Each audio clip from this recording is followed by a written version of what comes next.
Bapak, Ibu, saudara-saudari sekalian, lovers and haters, salam cerdas Indonesiaku. Jumpa lagi kita pada kesempatan kali ini. Bagi Anda yang belum subscribe channel saya, silakan subscribe channel saya. Tekan loncengnya agar Anda dapat notifikasi setiap kali saya mengupload video-video saya. Oke, pada kesempatan kali ini saya akan membahas sebuah film dokumenter berjudul Dirty Vote atau pemilu yang kotor atau pemilu yang curang. Ya, sebenarnya saya malas nontonnya film ini, tapi supaya saya bisa memberikan pendapat saya yang menurut saya ya jujur. Ya, Anda yang nggak suka saya bisa saja bilang pendapat saya nggak jujur ya. Tapi sekali lagi, demi memberikan pendapat saya yang jujur, terpaksa saya harus tonton film itu sampai habis supaya mendapatkan benang merahnya. Oke? Tentu saja bagi Anda yang nggak suka sama saya tentu akan bilang, enggak lah, Pak Chandra itu enggak jujur pendapatnya. Anda bisa nilai sendiri nanti. Oke? Jadi begini, menurut saya Dirty Vote ini yang pembuatnya bilang ini adalah film dokumenter, ini adalah film tanda kutip film kotor di masa tenang. Kenapa saya bilang film kotor tanda kutip? Karena satu, ini nggak lain dari potongan-potongan, sebut saja clipping pendapat lah gitu ya, yang digabungkan menjadi satu, yang ujung-ujungnya menyudutkan paslon tertentu. Ya, dibuat sedemikian rupa mau memasukkan pemahaman ke alam bawah sadar para pemirsanya bahwa udahlah, saya ngomong terang-terangan aja, kalau kita runut dari depan sampai belakang, pemahaman yang mau ditanam adalah kalau sampai Prabowo Gibran itu menang, itu karena kecurangan yang sudah didesain sejak lama. Hebat ya penanaman alam bawah sadar ini. Iya.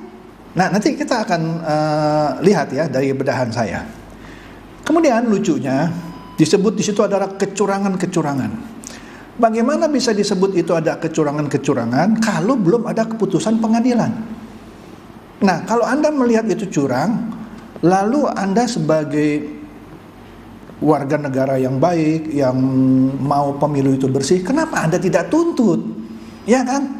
Dan Anda buat film itu sengaja ditayangkan di masa tenang.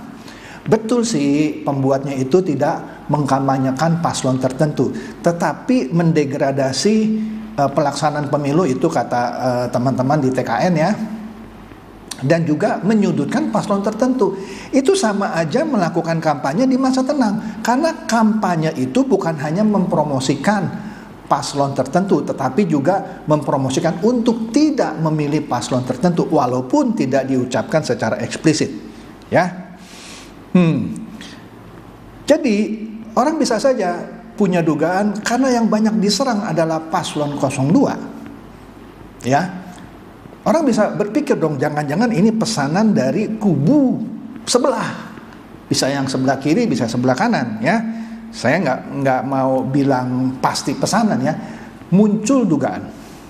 Oke, sebelum nanti saya bahas video itu dengan detail, dan di bagian terakhir saya akan tayangkan video Pak Jimli Asidiki yang waktu itu sebagai ketua MK yang memutuskan bahwa ketua MK yaitu pamannya Gibran itu melanggar etik. Justru di pendapatnya di video terakhir, makanya jangan di skip video saya, mematahkan film Dirty Vote ini. Oh iya, nanti saya kasih lihat.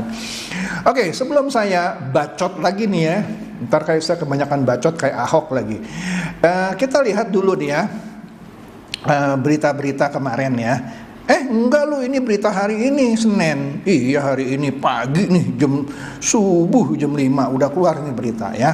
TKN Prabowo Gibran tuding film Dirty Vote adalah upaya degradasi pemilu 2024. Seakan-akan dengan film Dirty Vote ini apapun hasilnya itu adalah kecurangan.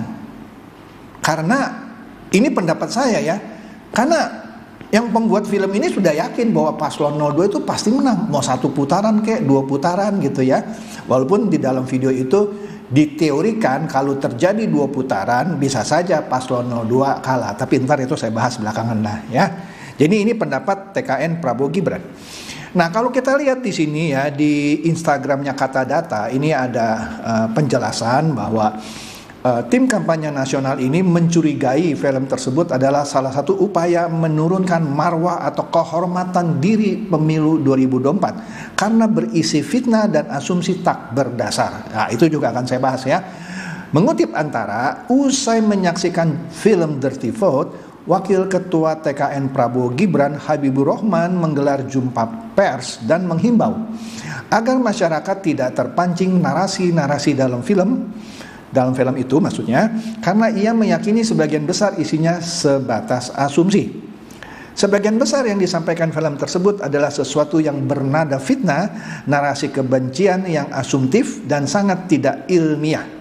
Saya mempertanyakan kapasitas tokoh-tokoh yang ada di film tersebut dan merasa sepertinya ada tendensi keinginan untuk mendegradasi pemilu dengan narasi yang sangat tidak berdasar ya. Ia berpendapat narasi-narasi yang disampaikan ketiga pakar hukum tata negara itu dalam film itu berseberangan dengan pendirian rakyat. Menurutnya, narasi yang disampaikan menyudutkan pihak tertentu. Waduh, panas nih.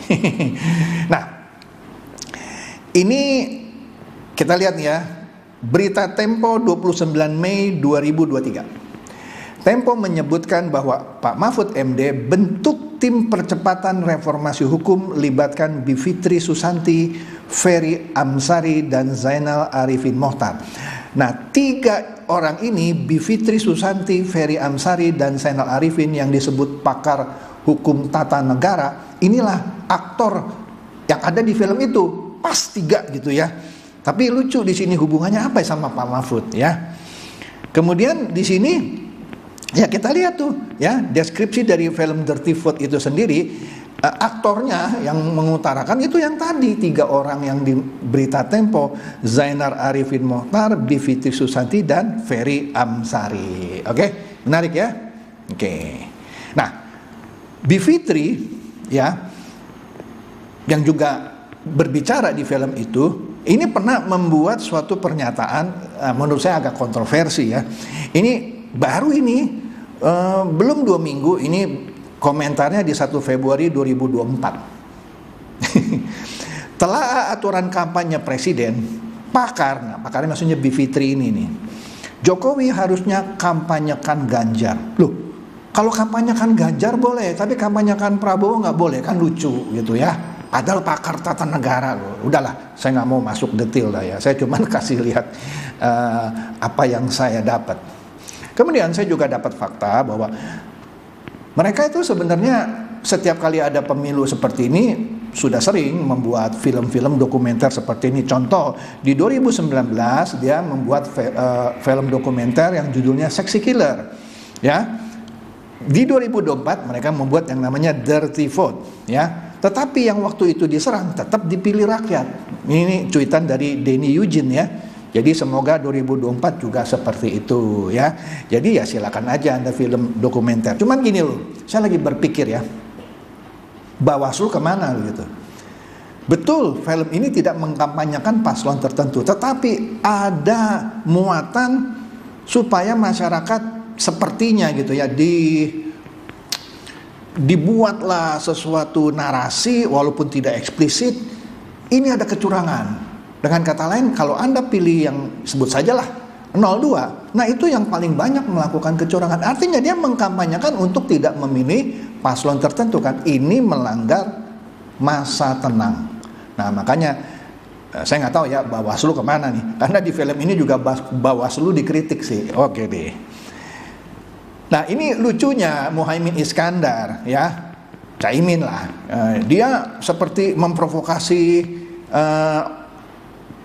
masyarakat untuk nonton Dirty Vote. Wah, jadi netizen memperingatkan Caimin ini masa tenang loh ya. Karena dengan minta masyarakat untuk nonton itu kan dia kan kontestan.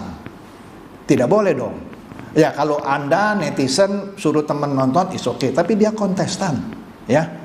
Nah di sini kalau kita lihat larangan yang dilarang selama masa tenang adalah misalnya memberikan imbalan kepada pemilih untuk tidak menggunakan hak pilihnya atau alias golput, atau memilih pasangan tertentu, memilih partai politik tertentu, memilih anggota calon anggota DPR, DPRD, DPD dan seterusnya. Artinya, di masa tenang yang 3 hari ini, kegiatan yang sifatnya melakukan kampanye, baik itu kampanye ajakan memilih maupun tidak memilih, itu haram hukumnya. Ya, astaga. Lanjut deh. Nah, Kompas membuat sebuah berita audio ya. Inilah yang dimaksud dengan tidak tenang di masa yang harusnya tenang pemilu. Ironis ya, dan itu dibuat oleh seorang sutradara namanya saya lupa gitu, yang nggak penting juga namanya buat saya, yang melibatkan 3 pakar hukum tata negara. Padahal dia tahu hukumnya ini adalah masa tenang, tapi dibuat dan diedarkan di masa tenang, seperti sengaja gitu. Menurut saya sengaja. Kenapa dia nggak putar di tanggal 10, di tanggal 9? Boleh nggak? Boleh, meskipun provokatif gitu ya. Tapi ini sengaja diputar di tanggal 11, di masa tenang. Luar biasa. Kemudian, kita lihat lagi ya. Nah, di sini ada cuitan yang menurut saya benar dari Olivia Cat ya. Pilihan kalian apa ditentukan oleh komentar-komentar subjektif narasumber yang ada di film ini? Nah, menurut dia komentarnya subjektif. Kenapa film ini harus rilis 3 hari menjelang pemilu? Iya, di masa tenang dirilis gitu ya.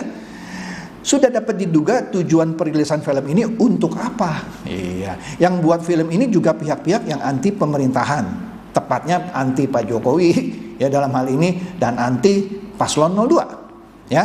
Mungkin juga film ini dibuat atas pesanan tanda kutip, nggak tahu ya. Ada juga cuitan yang saya setuju ini dari Antari Lova. Dia bilang, yang gue lihat film Dirty Vote ini adalah senjata paslon yang ketar-ketir sama paslon 02. Cara yang unik, niatnya menjatuhkan 02 dengan kedok mengungkapkan kebenaran. Makanya tayang sebelum pemilu, karena 01 Imin Dijis kocak katanya. Iya, dia bacakan salawat tapi nyindir lawan. Paslon 02 nggak ada tuh kampanye nyindir atau nyerang lawan. Ini aduh udahlah, saya nggak mau ngomong ya. Atau elektabilitas 03 yang mulai turun. Mau heran, tapi oke aja, gas 02 katanya ya. Oke, saya nggak kampanye loh, saya cuma baca. Nah, itu yang bisa saya lihat ya dari komentar-komentar netizen ya. Tentu ada juga yang senang dengan film Dirty Vote ini. Oke, sekarang saya mulai bahas ya isi dari film Dirty Vote ini. Ini menarik.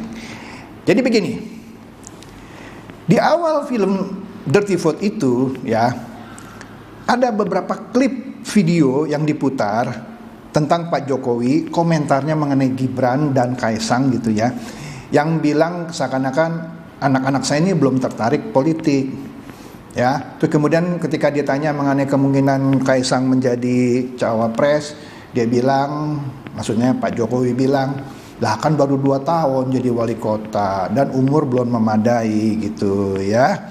Tapi tiba-tiba Gibran jadi cawapresnya Prabowo kan. Ketika Pak Jokowi ditanya lagi, dia cuma bilang orang tua hanya memberi restu ya. Nah kemudian dikomentari lagi. Nah, di sini yang saya kritik film Dirty Vote ini. Ini kotor menurut saya.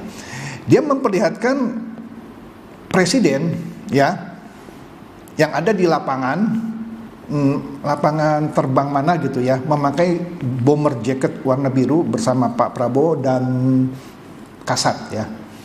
Nah, di film ini Pak Jokowi dianggap tanda kutip melakukan kampanye di fasilitas negara. Padahal Pak Jokowi tidak kampanye. Pak Jokowi ditanya sama wartawan, ya. Pak Jokowi jawab, presiden boleh kampanye karena ada undang-undangnya. Artinya kalau presiden boleh kampanye, artinya memihak dong, boleh memihak. Tapi itu Pak Jokowi tidak sedang kampanye, tapi oleh film ini dinarasikan Pak Jokowi kampanye di fasilitas negara. Jahat nggak? Jahat menurut saya. Dan ini kotor, ya. Kemudian memang tidak dikomentari soal Iriana acungkan 2 jari, tapi dibilang, bukan dibilang sih ya, seakan-akan dikesankan bahwa itu sampai istri presiden pun berpihak mengacungkan 2 jari. Padahal Ibu Iriana ngacungkan 1 jari pernah, 2 jari pernah, 3 jari pernah. Ketika dia 2 jari, kenapa harus repot? Kata Gus Dur, gitu ya. Kenapa Pak Ma'ruf Amin ketika sama Ibu Mega mengacungkan 3 jari, kok nggak dibahas di film ini? Jadi kalau presiden dan istri presiden tidak boleh memihak, wakil presiden boleh. Nah ini nggak fair kan bikin filmnya ya. Oke deh. Kemudian, waduh, mengenai Pak Jokowi punya data-data intelijen itu diekspos. So what? Memang pastilah presiden punya data intelijen. Apa hubungannya dengan kecurangan pemilu? Kan nggak nyambung, oke? Nah, Zainal Arifin Mochtar yang katanya mungkin guru ilmu hukum tata negara di UGM, ya. UGM kan alma maternya Ganjar ya. Ya, dia bilang, apakah benar nih akan 1 putaran? Dia bilang, meskipun semua survei memperlihatkan 1 putaran, tapi kalau ada 2 putaran, Prabowo bisa kalah katanya. Karena ada gerakan 4 jari katanya. Ini analisa yang sangat dangkal menurut saya. Dia pakai analogi dengan pertempuran Ahok melawan Anies di Pilgub, ya. Yang mana dimenangkan oleh Anies. Padahal puling-puling mengunggulkan Ahok, dan Ahok di putaran pertama menang. Yang tersingkir adalah AHY dengan Silviana.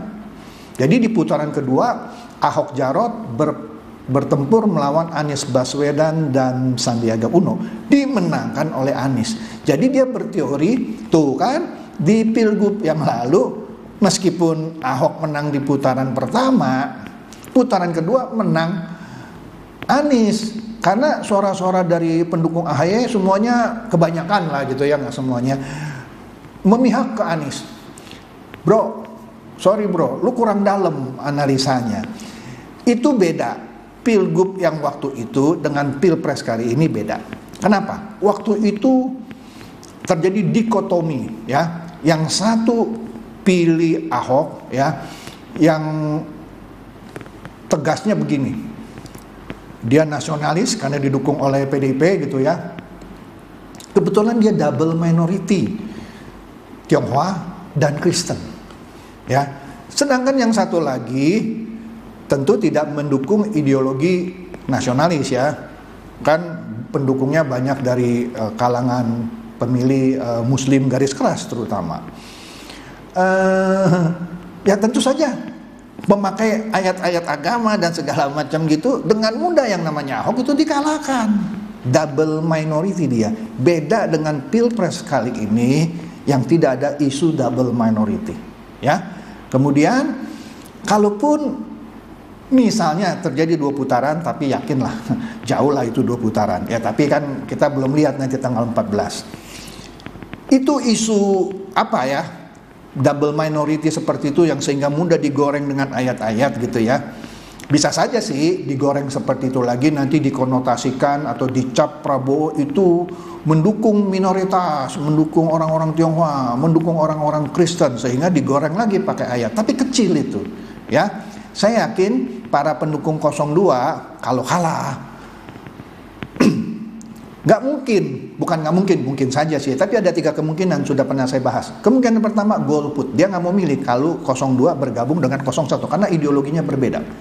Kan lucu ya ngelihat Ahok itu nanti mengkampanyekan Anies. Lihat Yeni Wahid mengkampanyekan Caimin, padahal dua-duanya kan berseteru. Tapi oke deh ya. Nah, jadi itu suatu hal yang mustahil menurut saya, ya. Kalau sampai ada 2 putaran di mana 03, menurut saya, menurut survei kan banyak yang bilang dia juru kunci, harus mendukung paslon 01. Ini bukan persamaan matematik seperti pemilihan gubernur waktu itu, nggak bisa. Udahlah, kalau Anda memang ahli hukum tata negara, Anda ngerti, ya. Jadi kalau Anda bicara kampanye 4 jari itu bisa memungkinkan di putaran kedua itu paslon 02 kalah, secara nggak sadar kan Anda bilang ya, Anda mendukung 1 atau 3 atau dua-duanya, ya kan gitu. Oke deh ya. Itu mah gampang kebaca gitu coy ya. Nah, menariknya di sini Femi Amsari, ini kan gantian tuh ngomongnya ya. Dia bilang, walaupun tidak eksplisit, seakan-akan sudah dinarasikan bahwa sejak 2021 itu sudah dirancang sedemikian rupa. Aduh, saya mau ketawa deh. Jadi begini loh, betul pemilihan umum itu, atau pilpres lah tepatnya, orang baru menang 1 putaran kalau syaratnya suara yang didapatkan lebih dari 50% dan menang di 20 provinsi. Menang di 20 provinsi. Nah, kemudian angka 20 itu dicocokologi gitu. Dengan 20 pejabat gubernur di 20 provinsi ya, yang diangkat oleh Jokowi. Lah iyalah, gini loh. Gubernur yang masanya habis karena nanti pilkada akan dilakukan berbarengan, itu diangkatlah pejabat-pejabat yang menggantikan sementara. Contoh, Anies kan habis masa jabatannya, diganti dengan Pak Heru ya. Ganjar juga habis, diganti dengan siapa gitu, saya lupa namanya. Nah, ini seakan-akan walaupun tidak eksplisit dinarasikan bahwa itu rancangannya demikian gitu ya. Karena itu diangkat sama Jokowi, nanti gampang diatur sama Jokowi untuk memenangkan itu di 20 provinsi. Sekali lagi, meskipun tidak eksplisit, ini kan jahat gitu ya. Mau membuat suatu image gitu ya, bahwa Pak Jokowi sudah ikut merancang pemilihan umum yang curang sejak 2021. Ini fitnah loh. Walaupun sekali lagi tidak eksplisit ya. Wah, dihubung-hubungkan dengan Tito Karnavian yang sekarang menjadi Menteri Ad Interim Menkominfo. Jadi seakan-akan nanti, aduh gimana ya Pak Tito juga Menteri Dalam Negeri nanti, ini gedek saya tuh nonton gitu ya. Nah, jadi panjang deh gitu ya. Nah, pertanyaan saya, kalau Anda merasa penunjukan contoh ya, Pak Heru Budi yang pejabat gubernur DKI sekarang, kalau dianggap itu adalah sudah niatan dari Pak Jokowi sejak 2021, kok tidak Anda gugat gitu? Pertanyaan saya juga, memang dari sejak 2021 Pak Jokowi sudah mencanangkan Gibran jadi cawapres. Nah, nanti saya akan bahas itu ya di bagian akhir. Ya enggak lah, itu Gibran last minute. Nanti saya terangkan juga, dan itu diterangkan juga oleh Pak Jimli ya. Nah, ini menarik nih.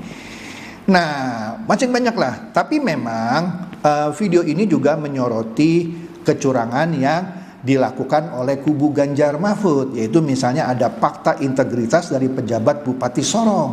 Nah, padahal pejabat Bupati Sorong itu yang ngangkat kayaknya Pak Jokowi juga gitu ya. Jadi kan lucu ya. Ya kan? Oke lah. Dan video ini menduga-duga bahwa karena beberapa pejabat yang diangkat itu oleh Pak Jokowi itu mempersulit paslon 01 atau 03 dalam arti kata mendapatkan izin kampanye dan segala macam. Dia lupa. Padahal dulu yang namanya PDIP menekan Gibran untuk buat video seakan-akan pilih Ganjar.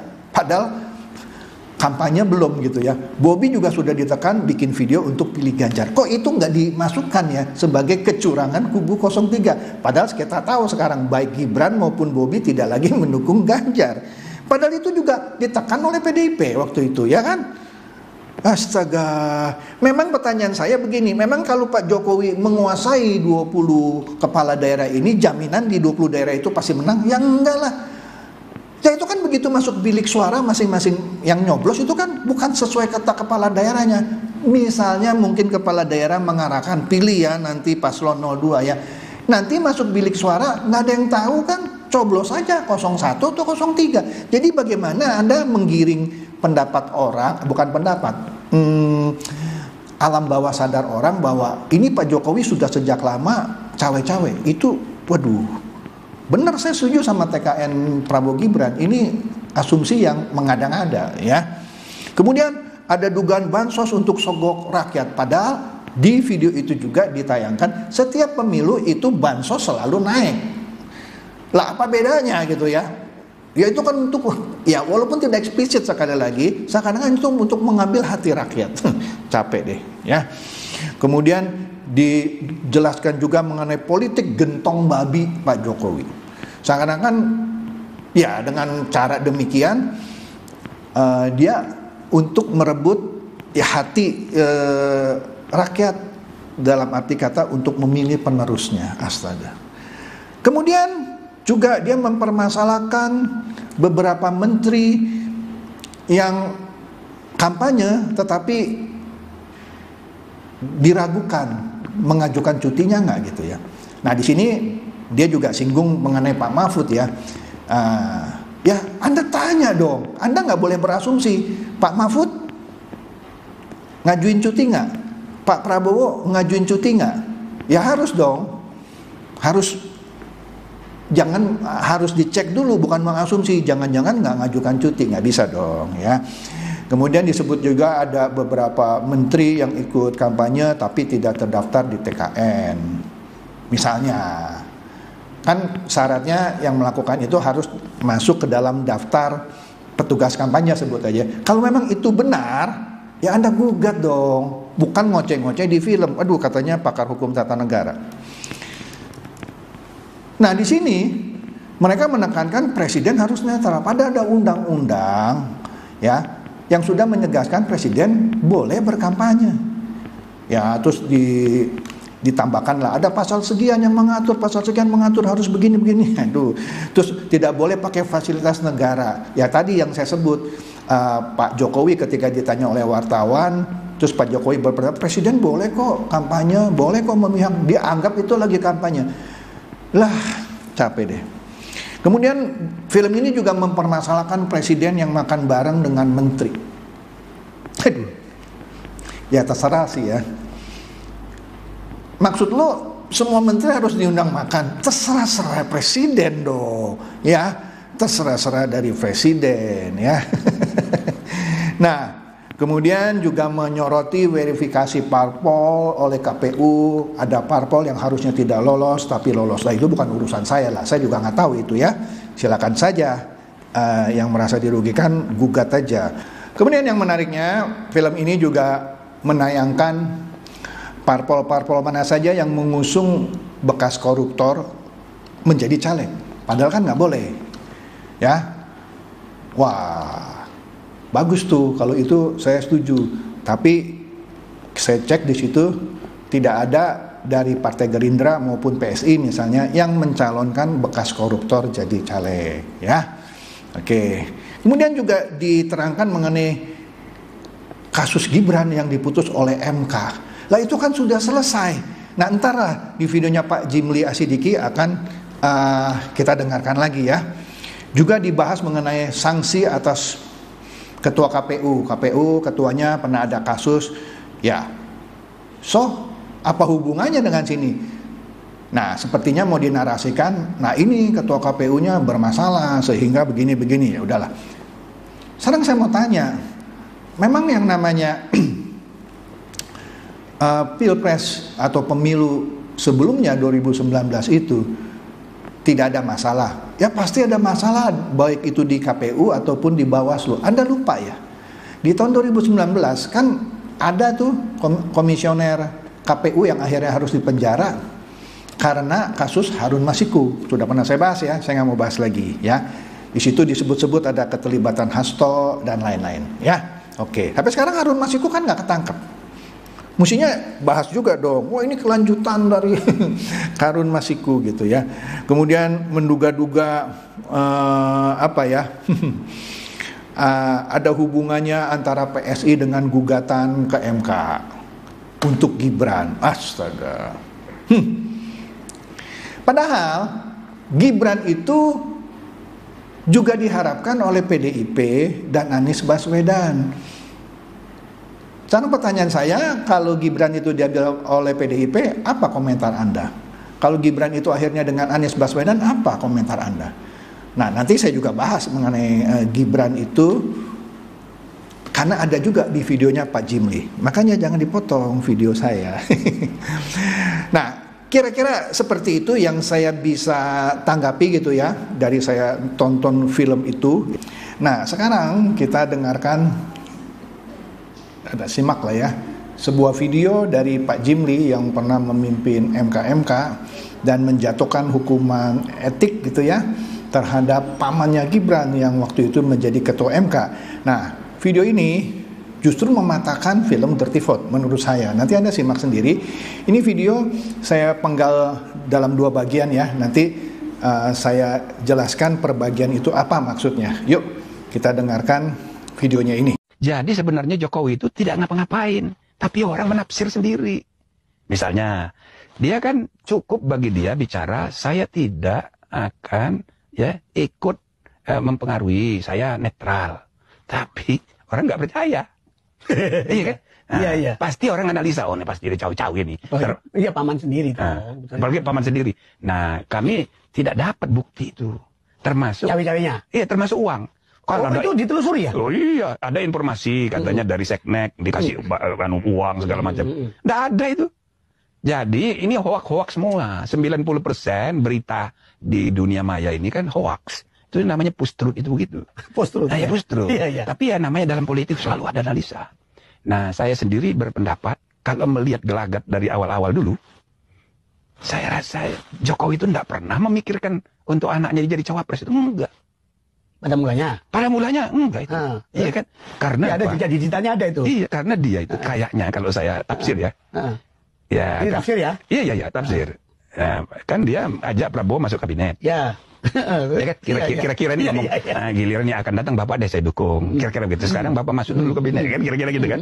Nah, lalu dia warawiri ke sawah di Jawa Tengah, mengajak Menhan.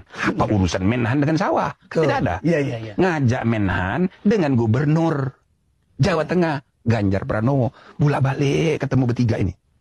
Jadi saya dari awal-awal dulu 2021 ya, mulai itu kan kasus. Ya kayaknya dia nih maunya Prabowo jadi capres, Ganjar jadi cawapres. Oh, paketnya kayak gitu ya. Kayaknya begitu. Iya kan? Tafsir. Ya. Tapi ternyata di kemudian hari ini dibajak ini oleh Megawati. Karena Megawati bilang, ngapain yo cawe-cawe? Ini kan partai saya ya ketua umumnya. Anda kan hanya petugas. Kok Anda yang mengatur-ngatur? Nah gitu. Akibatnya dia lagi di luar negeri ditetapkan jadi capres. Kira-kira begitu kan? Nah, jadi nggak punya lagi. Nah, sebaliknya waktu penetapan capres beliau ada di dalam negeri. Iyalah, tapi dia nggak tahu. Tapi terus diumumkan itu. Iya. Padahal maunya dia bukan begitu. Maunya dia jadi cawapres gitu loh. Nah, Megawati itu satu dia nggak mau presiden ikut cawi-cawi. Kedua, kita kan partai terbesar. Masa jadi wakil? Nah, kira-kira gitu.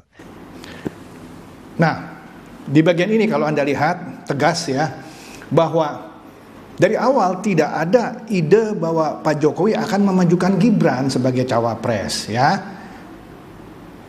Anda sering lihat potongan video kan yang mana Pak Jokowi jalan ke sawah sama Pak Prabowo dan Ganjar. Tadi Pak Jimli dengan tegas bilang apa urusannya Menhan ikut ke sawah? Ya dong. Tapi di situ sebenarnya ada diskusi mau menjodohkan Prabowo dengan Ganjar Pranowo, di mana Pak Prabowo jadi capresnya, Ganjar menjadi cawapresnya. Tetapi karena PDIP partai besar gitu, mana mau dia Ganjar jadi cawapres, kira-kira begitu, ya kan? Jadi poin dari penggalan pertama ini nggak ada dari awal ide Jokowi mau menjadikan anaknya sebagai cawapres. Jadi kalau ada yang nuduh ini memang direncanakan dari jauh, yang tadi tuh dari tahun 2021 ada 20 kepala daerah yang sudah ditunjuk langsung oleh presiden untuk memuluskan ini, bullshit. Jelas ya? Karena dari awal tidak ada rencana Jokowi untuk memasangkan Gibran dengan Prabowo. Nah, tetapi kenapa terakhir jadi berpasangan? Ternyata Gibran kan juga diincar, sudah pernah saya jelaskan ya, oleh PDIP dan juga Anies Baswedan. Nah, tetapi kenapa akhirnya Gibran masuk ke Prabowo? Nah, ini dia penggalan berikutnya. Nah, sementara di pihak lain, partai-partai pendukung Prabowo ini, itu kan banyak sekali calon wapresnya.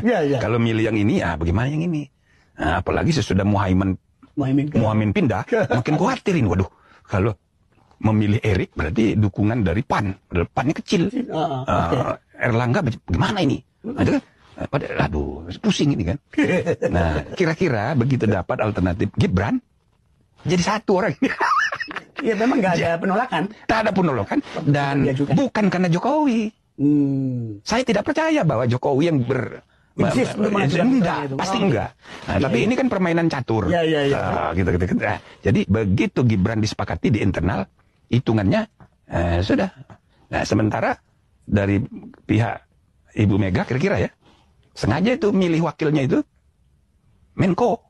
Itu kan untuk mendowngrade Capres Prabowo. Capres Prabowo itu kan Menhan. Nah, Menko-nya aja jadi cawapres. Jadi ini kan intrik-intrik di antara para pelaku politik ini. Itu sesuatu yang ya main catur ini. Mereka ini sedang main catur. Jadi kita nggak usah terlalu bawa perasaan. Udahlah, jangan dipilih orang yang kita tidak suka. Gitu aja. Ya memang kemudian kan akhirnya setelah diukur oleh Pak Prabowo bahwa ini calon yang tidak ada resistensi itu adalah Gibran. Nah, kira-kira. Masuk, ya kan? Tapi kemudian kan syaratnya kan kemudian terbentur oleh aturan. Nah itu lain lagi. Urusan Om ini kan. Urusan Om apa nih? Ini kan di ujung, jadi kan sudah ada Allah yang ngatur ini. Itu tidak mungkin juga karena disuruh oleh kakak iparnya, enggak. Ya kita enggak ketemu bukti bahwa itu disuruh itu. Tapi inisiatif dia sendiri yang menurut undang-undang sebagai hakim yang punya hubungan keluarga, dia mestinya mundur. Dia tidak mundur, tidak ikut memutus. Dia ikut memutus. Untuk perkara itu melanggar kode etik. Anda tambah jelas ya di sini ya. Pak Jimli udah jelaskan lagi ya bahwa Gibran itu akhirnya bisa masuk menjadi cawapresnya Prabowo setelah Caimin keluar dan bergabung dengan Anies Baswedan. Nah, kan ada calon ya, yaitu Erick Thohir, tapi itu kan yang diajukan oleh PAN. PAN itu kan partai kecil. Golkar pasti nggak mau terima dong kalau Erick Thohir yang menjadi cawapresnya Prabowo. Nah, jadi satu-satunya yang bisa diterima oleh semua orang, kira-kira begitu, cuma Gibran. Nah, kemudian ditanya lagi tadi sama Pak siapa itu, loh itu kan belum cukup umur. Nah, ini dia nih masalah yang di MK.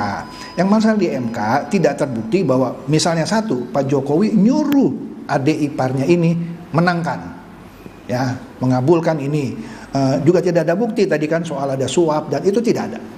Tetapi yang disoroti oleh Pak Jimli sebagai ketua MK yang mengadili keputusan itu adalah ketua MK itu menurut Pak Jimli ya harusnya dia mundur dulu atau tidak mengambil keputusan ketika mengadili yang ada hubungannya dengan Gibran. Padahal sebenarnya juga nggak salah loh ya menurut saya ya, karena waktu itu kan yang diajukan bukan untuk Gibran, yang usia itu bisa juga orang-orang lain ya, seperti Emil Dardak gitu ya. Tapi oke deh. Nah, itu yang diputuskan pelanggaran etik ya. Jadi sudah jelas ya, tidak ada suruhan dari Pak Jokowi, apalagi kasus suap lah supaya memenangkan. Tidak ada buktinya ya. Jadi kalau orang masih menghubung-hubungkan itu Pak Jokowi yang suruh, ya itu terserah gitu ya. Makanya Pak Jimli bilang udahlah. Pilih aja orang yang Anda senang dan tidak pilih orang yang tidak Anda senangi. Kenapa pusing? Oke? Biarlah kiranya penggalan video terakhir ini dari Pak Jimli ini ya bisa lebih memperjelas persoalannya dari itu ya sidang MK yang lalu. Ya, bahwa MK tidak menemukan bukti suap, tidak menemukan adanya perintah dari Pak Jokowi untuk memenangkan gugatan, ya. Tapi yang disoroti adalah dia sebagai kakak ipar harusnya mundur waktu itu untuk tidak mengambil keputusan. Tapi itu pun sebenarnya saya tidak setuju karena keputusan itu memang orang menduga itu untuk Gibran, tapi sudah saya katakan tadi bisa juga untuk Emil Dardak yang umurnya di bawah 40. Oke? Jadi itu saja dari saya mengenai dirty vote yang kalau kita lihat dari video terakhir tadi yang Pak Jimli berbicara itu sebenarnya mematahkan apa yang disebutkan oleh dirty vote. Jadi soal ada 20 pejabat gubernur atau kepala daerah yang sudah ditentukan oleh Jokowi itu supaya memenangkan itu nggak ada hubungannya dengan Gibran. Nggak ada hubungan Gibran kan ini terakhir. Padahal awalnya Jokowi mau Prabowo berpasangan dengan Ganjar. Bagaimana analisanya kepanjangan gitu ya. Sampai 20 pejabat itu direkrut sama Jokowi untuk memenangkan yang sekarang ini gitu. Astaga, kejauhan. Oke, itu yang saya bilang tanda kutip kotor. Dan kotornya di masa tenang lagi. Demikian saja dari saya, semoga ini mencerdaskan dan mencerahkan Anda semua. Silakan share video saya ini kepada teman-teman, sahabat atau kerabat supaya mereka tambah cerdas dan tercerahkan. Seperti biasa, terima kasih.